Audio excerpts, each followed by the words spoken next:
Our commentator is Joe O'Brien.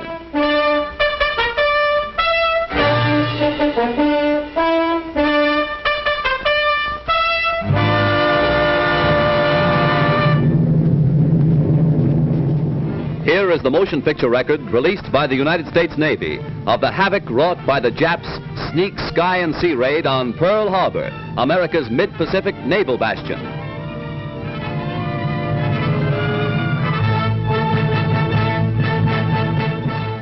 On December 7th, 1941, Japan, like its infamous Axis partners, struck first and declared war afterwards. Costly to our Navy was the loss of war vessels, airplanes, and equipment, but more costly to Japan was the effectiveness of its foul attack in immediately unifying America in its determination to fight and win the war thrust upon it, and to win the peace that will follow. The Japs copied their German masters in striking hard at airfields. Hickam Field, northwest of Honolulu, and the Fort Island Naval Plane Base were the first objectives of Japan's treachery. Scores of planes were bruised and battered by the Japs' aerial bombs. Many of these were demolished beyond repair. Direct hits were scored on hangars, and these were badly shattered. Equipment and airplane supplies were reduced to smoldering ruins. Here at the Naval Air Station is grim and positive evidence of Jap treachery. Here foul blows were struck, while Jap diplomats were talking peace in Washington.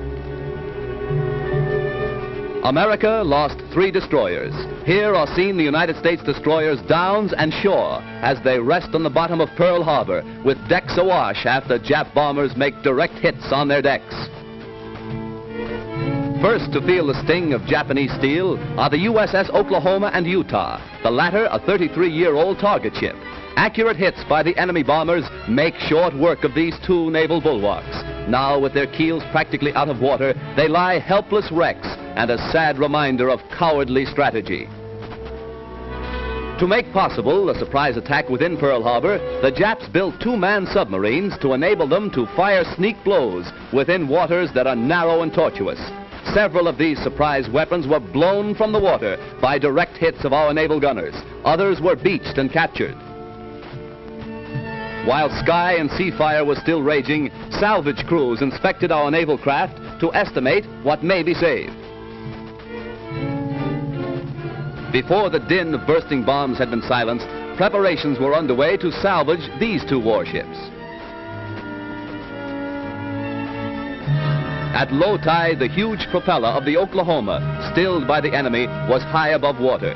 It is believed that the small 2-man Jap submarines carrying dual torpedo tubes were responsible for these 2 losses to our Pacific fleet.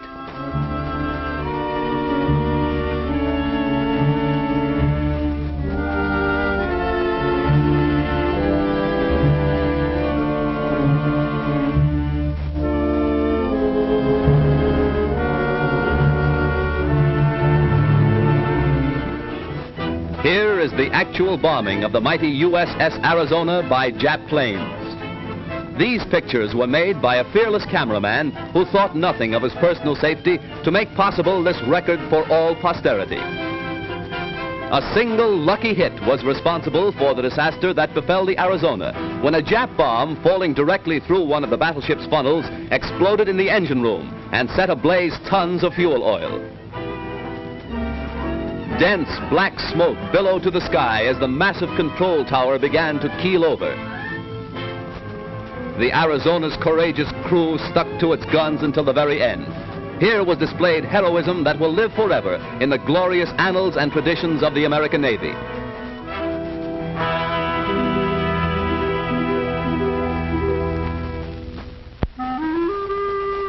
The once mighty Arizona now rests on Pearl Harbor's muddy bottom, a pitiful relic of its former self, a grim monument to the treachery of Japan. The once mighty dreadnought's armor plate is twisted and torn, but the great battleship's control tower still stands, a defiant beacon that in days to come will cast its shadow upon Nippon's very shores. At Pearl Harbor, at Hickam Field, in the bomb-pocked streets of Honolulu, ever is written history. History with a tragic, treacherous pen. History that 130 million Americans will never forget. And in days to come, the Japs, too, will remember Pearl Harbor. Here is a tragic, unforgettable page in the annals of America. Here, the cunning deceit of the Japs will never be forgotten.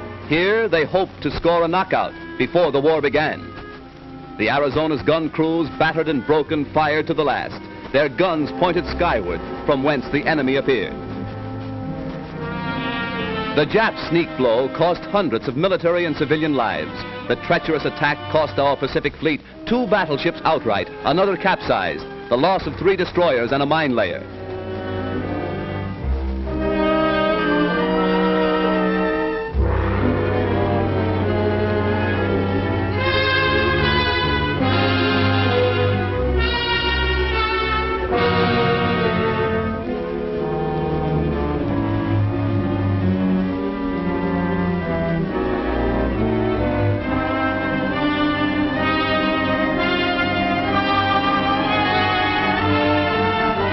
While bombs were still bursting and flames still pouring from our shattered naval craft, a light United States cruiser valiantly moves out to join the fleet and avenge Pearl Harbor.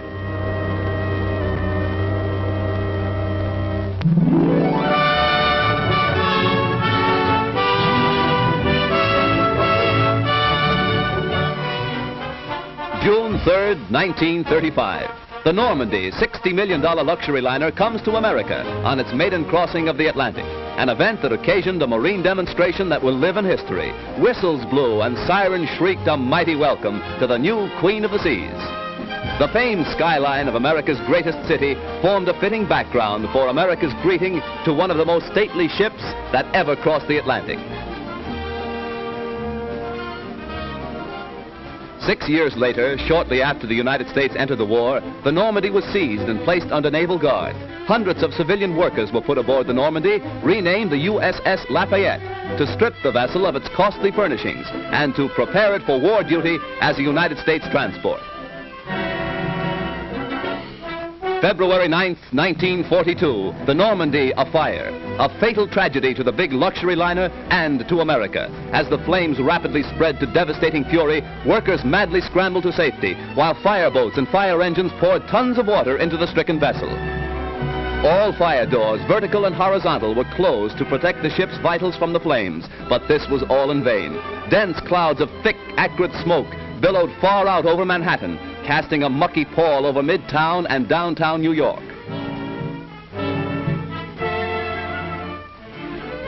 While the blaze was at its height, hundreds of doctors, nurses, and first aid workers were rushed to the scene to remove the wounded and to administer first aid to scores overcome in their efforts to stem the fury of the spreading flames.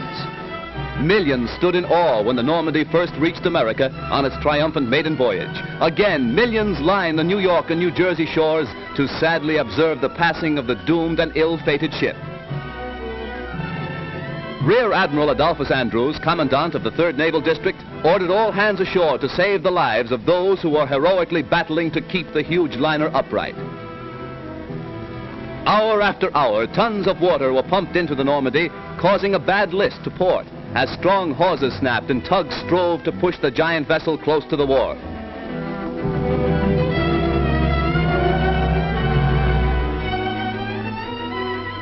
Then, during the night, the Normandy met its final doom, when, with a resounding crunch of ice and a belch of smoke, the 83,000-ton vessel dipped her flame-scarred superstructure into the surface of the Hudson River.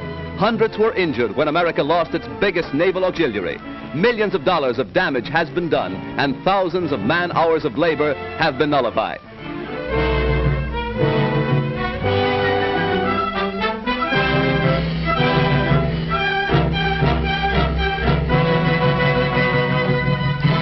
Accident or sabotage, the world may never know. But the fate of the luxury liner Normandy, rechristened the USS Lafayette, is one of the major catastrophes of our day.